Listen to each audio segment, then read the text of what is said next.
नमस्कार मैत्रिणींनो, सर्वांचं खूप खूप स्वागत आहे आपल्या चॅनलवरती। आजच्या व्हिडिओमध्ये आपण सुंदर असं ऑर्गनाइज तयार करणार आहोत। तेव्हा आपण या ठिकाणी बघा दोन असे आहेत ना, दोन पीस कट करून घेतले आहेत। आता हा कट करत आहेत ना, त्याचं माप आहे जी लांबी आहे ती 20 इंच आहे, रुंदी आहे ती 7 इंच आहे।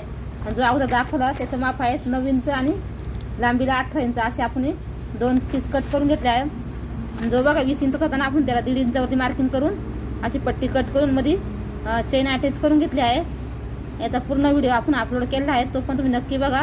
या व्हिडिओच्या खाली बघा जो फोटो आहेत ना, त्याच्या खाली एक त्रिकोण आहे, त्याच्यावरती क्लिक करा म्हणजे तुम्हाला हा पूर्ण व्हिडिओ भेटून जाईल।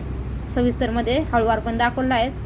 आता बघा इथं सेंटर आपण कट करून घ्यायचा आहे आणि जो आपण 7 इंच आणि 20 इंच लांबीचा आहेत ना, सॉरी 9 इंच आणि 18 इंचचा, तो असं बघा मध्यभागी सेंटरला आपण जॉईंट करून घ्यायचा आहे। नंतर अशा पद्धतीने आपण इथं बघा 2.5 ते 3 इंचावरती मार्किंग करून इथे स्ट्रिप पण जॉईन करून घेतली आहे। कारण हा एवढा मोठा व्हिडिओ 2-3 मिनिटांमध्ये दाखवता येत नाही, त्याच्यामुळे तुम्ही हा सविस्तर व्हिडिओ बघा।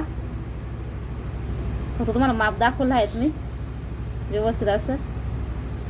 तर आपण हे जुन्या साडीपासून बनवलं आहे, सुंदर असं ऑर्गनाइज तयार होतं आपलं।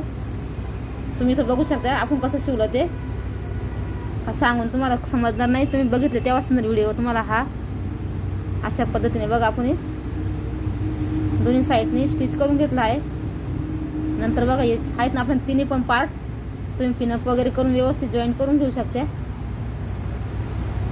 कारण गोणी असल्यामुळे थोडंसं शिवायला येतं बघा, पण गोणीमुळे याचा लुक वगैरे एकदम छान येतो।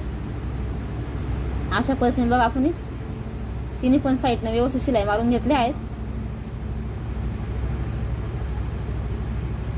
तर कसं वाटलं तुम्हाला हा व्हिडिओ छोटासा, नक्की सांगा। व्हिडिओ जर असेल लाईक करा, शेअर करा आणि चॅनल सबस्क्राईब करा। याचा फायनल लुक तुम्हाला दाखवते बघा, किती सुंदर तयार झाला आहे आपला ऑर्गनाइजर। हे तुम्ही मेकअप बॉक्स वगैरे म्हणून सुद्धा याचा वापर करू शकते। तुम्हाला हवं ते सामान तुम्ही याच्यामध्ये ठेवू शकता। धन्यवाद, भेटूया पुढच्या व्हिडिओमध्ये।